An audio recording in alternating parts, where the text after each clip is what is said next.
Kapitel 8 i sjukhuskafeterian. Hej, jag skulle vilja besöka min son. Han kom hit igår med brutet ben. Göran är nu framme på Södersjukhuset och klockan är strax efter 1. Det kom in mer än en person med brutet ben igår, säger sjuksköterskan trött. Har du hans personnummer? Göran får veta att Jonas blev opererad på morgonen och att han ligger på uppvakningsavdelningen nu. Där kan Göran inte besöka honom utan måste vänta tills Jonas kommer upp till sal 5. Ingen kan säga exakt hur lång tid det tar. Det beror på hur Jonas mår.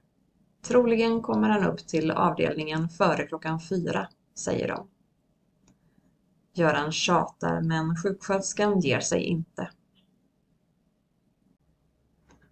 Göran går till pressbyrån och letar i tidningshyllorna. Han bläddrar och läser lite i olika tidskrifter innan han bestämmer sig för en tjock mattidning. När han har betalat för tidningen ringer Anna. Hej älskling, är du hos Jonas nu? Nej, de har opererat honom och de vill inte släppa in mig förrän omkring 4, svarar Göran. Opererad? Varför det? Räckte det inte med att gipsa benet? Har operationen gått bra? Fick du någon information? Undrar Anna oroligt. Nej, operationen frågade jag inte om. Allt är säkert under kontroll, säger Göran. Nu ska jag gå till kafeterian och köpa en kopp kaffe. Vet du att Jonas var med på Aktuellt igår? Annika Strömberg intervjuade honom. Det var visst många som bröt ben och armar igår. Va? Vad säger du? Nej, det hade jag inte en aning om. Aha, var det då hon tog hans telefon? Jättekonstigt. Jag måste se nyhetsinslaget. Vi hörs älskling. Puss puss, smackar Göran innan han avslutar samtalet. Hallå? Hallå, säger Anna och inser att Göran inte är kvar.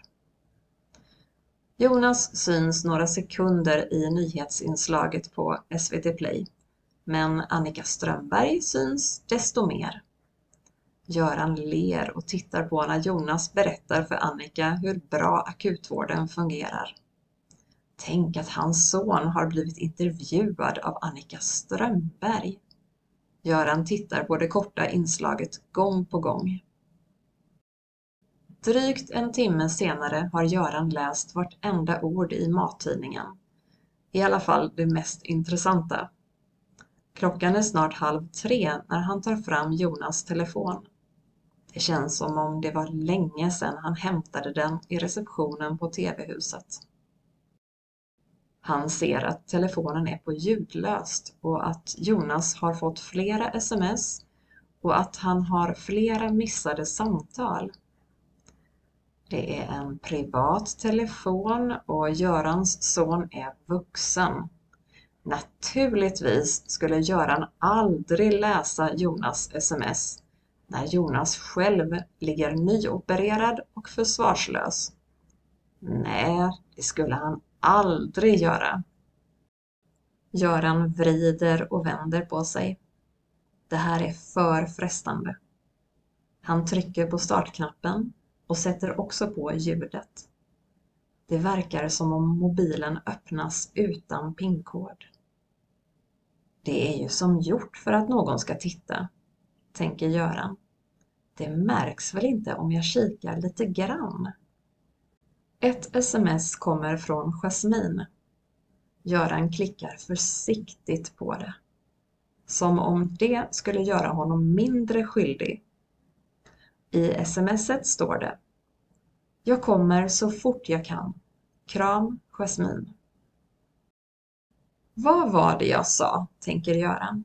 Hon är ingen tjej för Jonas. Vad då kommer när hon kan? Varför kommer hon inte omedelbart? Den där tjejen är mitt i karriären. Hon lever bara för sitt jobb. Nej, hon är verkligen inte bra för min son. Jonas är värd något bättre. Göran rör i kaffekoppen och funderar. Till slut bestämmer han sig. Han tar upp Jonas telefon och skriver ett svar till Jasmin. Hej Jasmin, du behöver inte komma. Jag förstår att ditt jobb är viktigare än din pojkvän. Det är slut mellan oss. Jag vill aldrig se dig mer. Jonas. Sen går Göran till ortopedavdelningen och frågar en sjuksköterska om han vet när han kan besöka sin son. Sjuksköterskan säger att Göran måste ha tålamod. Då blir han ännu mer otålig och går tillbaka till Pressbyrån och köper en tidskrift om choklad och en kexchoklad. När han tar första tuggan piper det till i Jonas mobil. Göran öppnar smset. Det är från Emil Svensson. Hej Jonas, så roligt att få sms från dig. Hoppas du mår bättre idag. Men vem är Annika? Kram Emil. Göran blir förvånad. Han känner till Emils och Jonas relation. Men Jonas gjorde tack och lov slut efter mycket tjat från Göran. Barnbarn är viktigt. Men vad vet Emil om Annika? Göran vet att Emil inte är särskilt förtjust i honom. Men han är för nyfiken på om Emil också känner Annika Strömberg. Så han tar upp sin egen telefon och ringer Emil.